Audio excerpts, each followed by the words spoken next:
Assalamualaikum warahmatullahi wabarakatuh.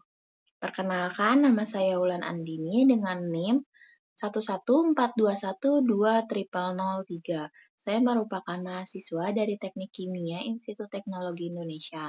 Pada kesempatan kali ini, saya akan memaparkan tentang pollution control dan contoh aplikasinya untuk memenuhi tugas dari ujian akhir semester mata kuliah Ekologi Industri. Topik pembahasan yang akan saya bawa yaitu definisi polusi, jenis polusi, dampak polusi, tanggung jawab individu atau pabrik, contoh aplikasi, serta penutup atau kesimpulan. Yang pertama, polusi. Polusi adalah masuknya atau keberadaan zat atau elemen berbahaya yang kita tidak inginkan yang akan menyebabkan kerusakan pada ekosistem, membahayakan kesehatan makhluk hidup, atau mengganggu keseimbangan alami. Next. Macam-macam polusi. Macam-macam polusi sebenarnya ada beberapa, seperti polusi udara, polusi air, polusi tanah, polusi suara, dan polusi energi atau lain-lain. Namun yang akan saya bahas lebih dalam adalah polusi udara, polusi air, dan juga polusi tanah. Polusi udara itu biasanya dihasilkan dari gas berbahaya dan bahan kimia yang masuk ke dalam atmosfer. Seperti pabrik akan menghasilkan polusi udara jika mereka mengeluarkan asap-asap. Kita sendiri juga bisa menghasilkan polusi udara seperti jika kita berkendara menggunakan sepeda motor ataupun mobil. Yang mana gas dari knalpot akan menghasilkan polusi udara. Selanjutnya adalah polusi air, dihasilkan dari zat kimia, limbah organik, atau patogen yang mencemari badan air seperti sungai, danau, lautan, dan air tanah. Bahkan kita juga secara tidak langsung dan tidak sadar biasanya menghasilkan polusi air loh teman-teman, seperti menggunakan surfaktan atau deterjen yang berbahaya yang bisa langsung dikeluarkan melalui keluaran dari rumah tangga. Lalu selanjutnya adalah polusi tanah, dihasilkan oleh limbah industri, penggunaan pestisida, pembuangan limbah padat, dan kebocoran bahan kimia beracun yang mencemari tanah. Yang pertama itu adalah dampak polusi udara. Dampak polusi udara yang sudah sangat kita ketahui yaitu efek rumah kaca dan perubahan iklim. Emisi gas rumah kaca seperti karbon dioksida yang dihasilkan dari aktivitas pabrik dan juga kendaraan bermotor yang kita pakai sehari-hari, dan metana atau CH4 yang dihasilkan dari pembusukan sampah ataupun kotoran-kotoran hewan ternak mempercepat pemanasan global. Nah, selanjutnya adalah hujan asam.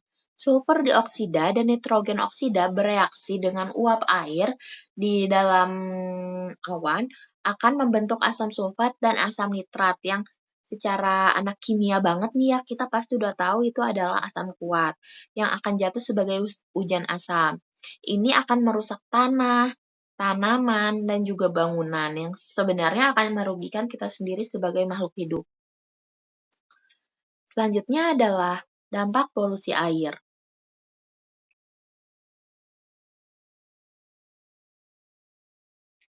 Gangguan ekosistem air. Polusi ini mengancam kehidupan akuatik dengan menyebabkan eutrofikasi atau ledakan alga yang mengurangi kadar oksigen di air. Jika kadar oksigen di air terkurangi, maka itu akan membahayakan ekosistem-ekosistem yang ada di perairan tersebut. Lalu penyebaran penyakit. Air yang terkontaminasi dapat menjadi sumber penyebaran penyakit karena kita akan memanfaatkan air tersebut entah untuk minum atau kita akan memanfaatkan makhluk-makhluk yang ada di sana untuk kita makan sehari-hari. Nah, jika kita memakan atau mengkonsumsi hal-hal yang tercemar, maka itu juga secara tidak langsung akan masuk ke dalam tubuh kita dan menjadi penyakit seperti diare, kolera, dan hepatitis. Lalu selanjutnya adalah rantai makanan. Logam berat seperti merkuri dapat terakumulasi di dalam rantai makanan. Ini akan mempengaruhi hewan dan manusia yang mengkonsumsinya.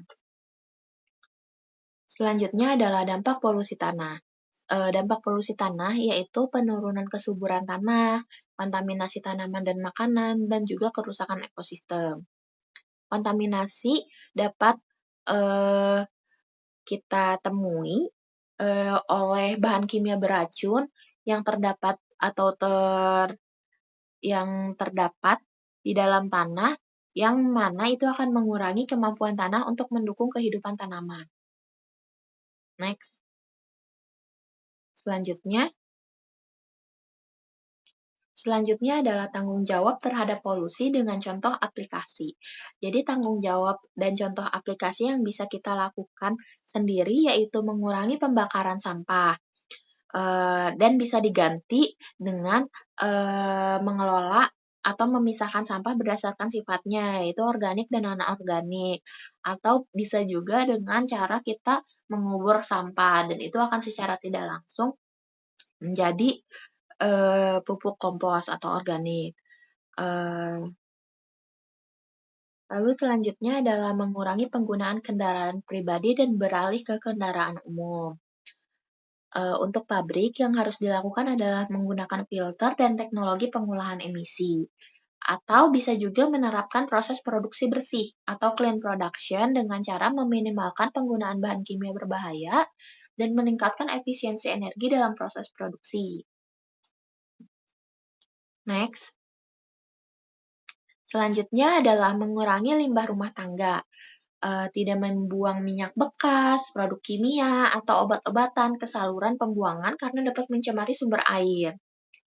Lalu kita juga bisa melakukan untuk menggunakan produk ramah lingkungan, seperti memilih deterjen, sabun, dan produk rumah tangga yang biodegradable dan tidak beracun.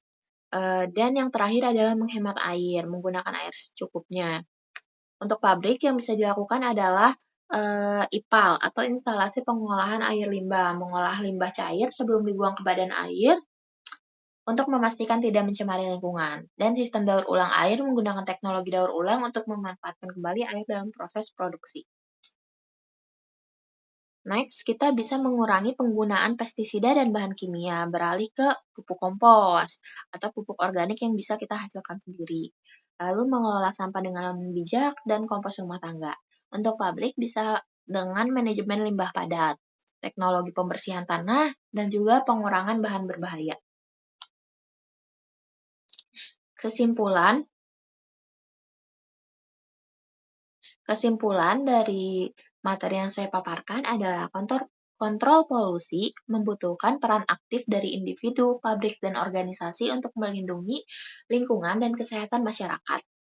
Individu dapat mengurangi polusi dengan langkah-langkah sederhana seperti mengurangi penggunaan kendaraan pribadi, mendaur ulang, dan menghemat air. Pabrik perlu menerapkan teknologi pengolahan limbah dan mengadopsi praktik ramah lingkungan. Untuk organisasi, termasuk pemerintah dan LSM, memainkan peran penting dalam membuat kebijakan, mengadakan program edukasi, dan mendukung inisiatif lingkungan seperti penghijauan. Dengan kerjasama dari semua pihak, polusi udara, air, dan tanah, bahkan polusi-polusi lain, dapat dikendalikan secara efektif sehingga menjaga kelestarian lingkungan dan kesejahteraan hidup.